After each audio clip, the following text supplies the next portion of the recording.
চাহ শ্ৰমিকেৰ উপৰ লাঠি চালনা কৰা বিজেপি সৰকাৰ হায় হায় হায় হায়। কাজিৰঙাত আটচাৰ প্ৰতিবাদকাৰীৰ ওপৰত চলোৱা আক্ৰমণৰ বিৰুদ্ধে সৰব অসম চাহ জনজাতি ছাত্ৰ সন্থা।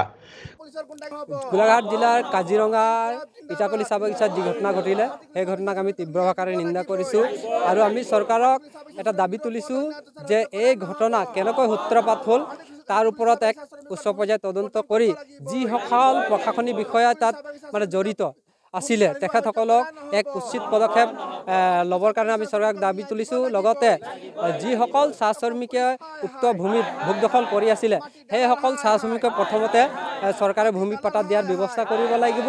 তাৰপিছত তেখেতসকলে কি কৰে আমাৰ ক'ব লগা নাই। কিন্তু কাজিৰঙাৰ হাতীখলি চাহ বাগিচাৰ কৃষিভূমি ৰক্ষাৰ দাবীত ৰূপায়ণ কৰা প্ৰতিবাদী কাৰ্যসূচীত আৰক্ষীয়ে লাঠিচালনা কৰিছিল প্ৰতিবাদকাৰী।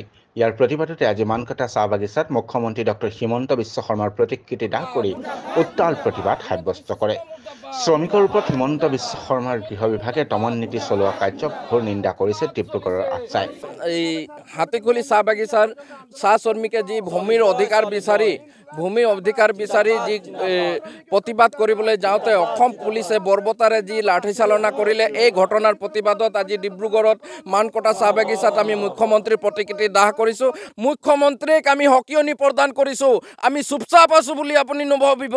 কোটি কোটি চাহ শ্ৰমিক যেতিয়া অসম কঁপাই দিব আপোনাৰ চকী কিন্তু লৰচৰ হৈ যাব। গতিকে চাহ বাগিচাৰ মালিকৰ লগত মিতিৰালি কৰি যি ৫ তাৰিখা হোটেল নিৰ্মাণ কৰাৰ ব্যৱস্থা কৰিছে ইটাকলি চাহ বাগিচাত এই ব্যৱস্থা বন্ধ কৰক। চাহ বাগিচা উচ্ছেদ সম্পূৰ্ণৰূপে বন্ধ হ'ব লাগিব আৰু যিবিলাক চাহ শ্ৰমিকে ভোগ দখল কৰা কৃষিভূমি উচ্ছেদ কৰি তেওঁলোকৰ অধিকাৰ কাঢ়ি ল'ব বিচাৰিছে এই অধিকাৰ তেওঁলোকক প্ৰদান কৰিব লাগিব। আৰু চাহ বাগিচাৰ মাটিৰ ওপৰত ৰঙা চকু দিয়া মুখ্যমন্ত্ৰী আৰু তেওঁৰ পত্নী পৰিয়ালে যি ৰঙা চকু দি বাগিচাসমূহৰ মাটি বণিক গোষ্ঠী গতাই দিয়াৰ ব্যৱস্থা কৰিছে এই ব্যৱস্থা বন্ধ হ'ব লাগিব। আগন্তুক দিনত চাহ শ্ৰমিক ৰাইজৰ এই ভূমি অধিকাৰ আমি জোৰদাৰ কৰি তুলিম। সমগ্ৰ অসম কঁপাই তোলাকে আন্দোলন হ'ব।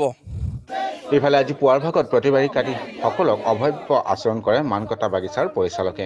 আনকি সাংবাদিকৰ কেমেৰা বন্ধ কৰিবলৈ আগবাঢ়ি আহে বাগিচাৰ পৰিচালকজনৰ এনে আচৰণৰ বিৰুদ্ধে তীব্ৰ ক্ষোভ প্ৰকাশ কৰে আটচাই। জালান টি ইণ্ডাষ্ট্ৰী তথা অৰুণাচল টি ইণ্ডাষ্ট্ৰী প্ৰাইভেট লিমিটেডৰ যিগৰাকী স্বত্বাধিকাৰ মনোজ জালান ডাঙৰীয়াক আমি আহ্বান জনাইছোঁ যে এনেকুৱা মেনেজাৰৰ যি ভণ্ডামী মেনেজাৰ এনেকুৱা মেনেজাৰৰ মানকটাৰ পৰা বদলি কৰিব লাগে আৰু ইয়াত যিসমূহ চাহ বাগিচাৰ শ্ৰমিকৰ যি জ্বলন্ত সমস্যা আছে আজি টেম্পৰী ৱৰ্কাৰবিলাকক কামৰ পৰা বৰখাস্ত কৰা হৈছে। বিভিন্ন অজুহাতত চাহ শ্ৰমিকবিলাকৰ ওপৰত নটিচ জাৰি কৰা হৈছে। অন্যায় আৰু অত্যাচাৰ কিন্তু মানকটা চাহ বাগিচাত পৰিচালকে কৰি আছে। গতিকে এই মৃত্যুঞ্জন কুমাৰ চৌধুৰীৰ ওপৰত এক উচিত আৰু সঠিক ব্যৱস্থা গ্ৰহণ কৰিবৰ বাবে এই বাগিচাৰ কোম্পানীৰ স্বত্বাধিকাৰক আমি আহ্বান জনাইছোঁ।